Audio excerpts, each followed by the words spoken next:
নামাজের গুরুত্ব ও নামাজ না পড়ার ক্ষতি। আসসালামু আলাইকুম ওয়া রাহমাতুল্লাহি ওয়া বারাকাতুহু।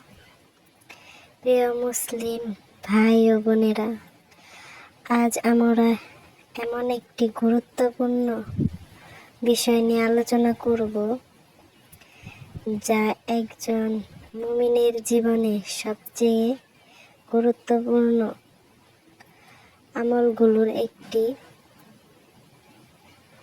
নামাজ।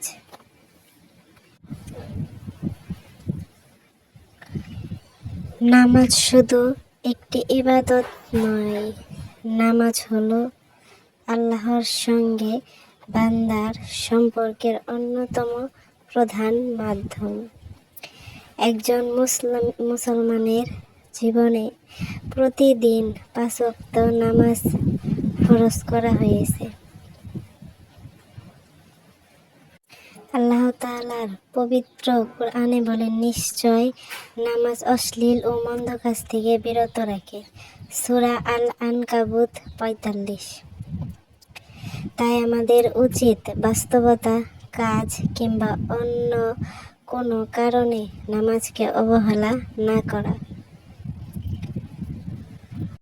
প্রিয় ভাই ও বোনেরা, আমরা দুনিয়ার কাজের জন্য অনেক সময় বের করি, খাবারের জন্য সময় রাখি, ঘুমের জন্য সময় রাখি, মোবাইল ব্যবহারের জন্য অনেক সময় ব্যয় করি। কিন্তু যিনি আমাদের জীবন দিয়েছেন, রিজিক দিয়েছেন এবং অসংখ্য নিয়ামত দিয়েছেন, সেই আল্লাহর জন্য 5 ওয়াক্ত নামাজ আদায় করতে আমাদের কতটুকুই বা সময় লাগে। নামাজ আমাদের অন্তরকে শান্ত করে, দুশ্চিন্তা ও বিপদের সময় আল্লাহর দিকে ফিরে যাওয়ার। যখন আমরা সিজদায় যাই, তখন আমাদের মনে রাখা উচিত আমরা আমাদের মহান রবের সামনে নত হয়েছি। রাসূলুল্লাহ সাল্লাল্লাহু আলাইহি ওয়াসাল্লাম নামাজকে অত্যন্ত গুরুত্ব দিয়েছেন। তাই কোনো মুসলমানের উচিত ইচ্ছাকৃতভাবে নামাজ ছেড়ে দেওয়া বা নামাজকে হালকা মনে করা নয়। যারা নিয়মিত নামাজ পড়তে পারছেন না, তারা আজ থেকেই চেষ্টা শুরু করুন। প্রথমে 5 ওয়াক্ত নামাজের সময়গুলো মনে রাখুন। আজ একটি নামাজ ঠিকভাবে আদায় করুন। এরপর পরবর্তীতে নামাজের জন্য প্রস্তুত হন। ধীরে ধীরে নিয়মিত হওয়ার চেষ্টা করুন। আর যারা ইতিমধ্যে 5 ওয়াক্ত নামাজ পড়েন, তারা যেন আল্লাহর শুকরিয়া আদায় করেন এবং নিজের পরিবারকেও নামাজের প্রতি উৎসাহিত করেন। মনে রাখবেন, আমাদের জীবন খুবই অল্প সময়ের। একদিন আমাদের সবাইকে দুনিয়া ছেড়ে যেতে হবে। তাই সেই দিনের আগেই আমাদের আমলকে সুন্দর করার চেষ্টা করা উচিত।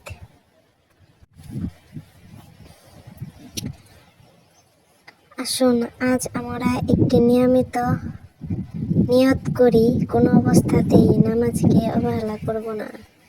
সময় মতো নামাজ আদায় করার চেষ্টা করব এবং অন্যদেরকেও নামাজের প্রতি উৎসাহিত করব। আল্লাহ তাআলা আমাদের সবাইকে 5 ওয়াক্ত নামাজ সঠিকভাবে আদায় করার তৌফিক দান করুন। আমাদের গুনাহ ক্ষমা করুন, আমাদের অন্তরকে ঈমানের নূরে আলোকিত করুন এবং আমাদের আমলগুলো কবুল করুন।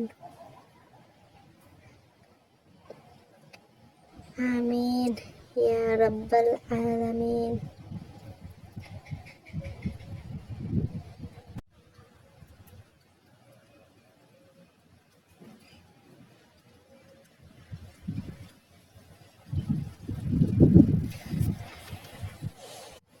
প্রিয় ভাই ও বোনেরা, ভিডিওটি ভালো লাগলে লাইক, কমেন্ট, শেয়ার করে এবং চ্যানেলটি সাবস্ক্রাইব করে পাশে থাকবেন। আল্লাহ হাফেজ।